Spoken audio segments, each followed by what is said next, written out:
For the people who have tried to do harm to crows, the crows have been known to stake out that person's house, and every time they come outside, they will swoop down trying to hit them. The people who are determined to be the best friends of the crows get a very different treatment, one that seems like it's straight out of a fairy tale. 4-year-old Gabby Mann was living in Seattle, Washington with her family. One day, when she was getting out of the family car, she dropped a chicken nugget onto the ground, and before she could pick it up, a neighborhood crow swooped down and took the free lunch. A few days later, she dropped a piece of bread on the ground, and just like the last time, a crow came flying in and took it before Gabby could do anything. She continued to drop food everywhere she went, and so she continued to inadvertently feed these crows. Eventually, every time Gabby went outside, a murder of crows would assemble in front of her house, and they would just follow her around everywhere she went. As Gabby got older, she grew to really enjoy the attention from all these birds, and so she started feeding them huge portions of her lunch before she hopped on the bus to go to school. When she got back in the afternoon and hopped off the bus,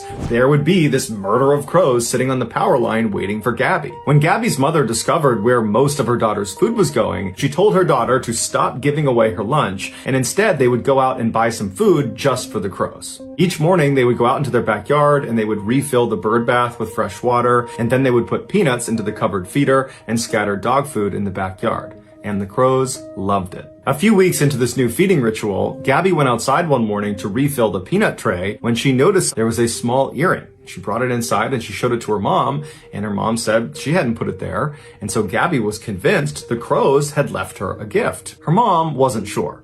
But over the following few weeks, when more and more little trinkets like a marble and a polished stone and a screw and a metal hinge, when those started showing up, Gabby's mom actually went out and installed a camera to look out into the backyard to see if it was really true that the crows were the ones leaving these things behind. And after reviewing the footage, she was amazed to see that, yes, the crows would come in and they would eat their food, they would drink their water and clean themselves, and then they would leave behind these shiny little trinkets as if it was their way of saying thank you for the food. Gabby was over the moon for these little gifts. She began collecting all of them and putting them in a jewelry box, her favorite being this little piece of metal that said best on it, and she jokes that the crows have the other half that says friends. But the crows' most astonishing gift came the following year in 2014. Gabby's mother was an avid photographer, and one day she was out by herself photographing a bald eagle that had come into town. And while she was taking these shots, she managed to drop a lens cover to one of her cameras, and she heard it hit the ground, but she was so busy taking photos that she told herself she would pick it up before she left. But after getting totally wrapped up in this photo shoot, she forgot about the lens cap on the ground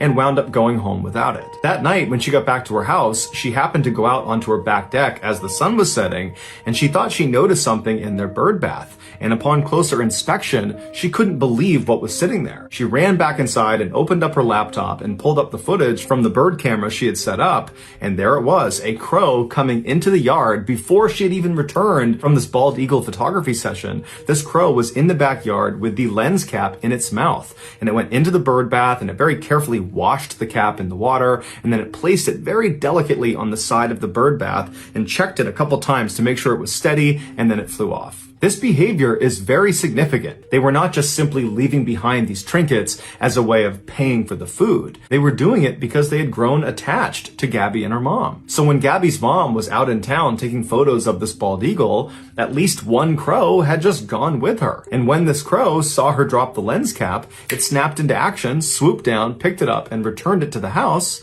because that's what best friends do. Today, Gabby and her mother still feed the crows every single day, and the crows still love Gabby and her mother. Just know that I really appreciate your support, and until next time that's going to do it, see ya.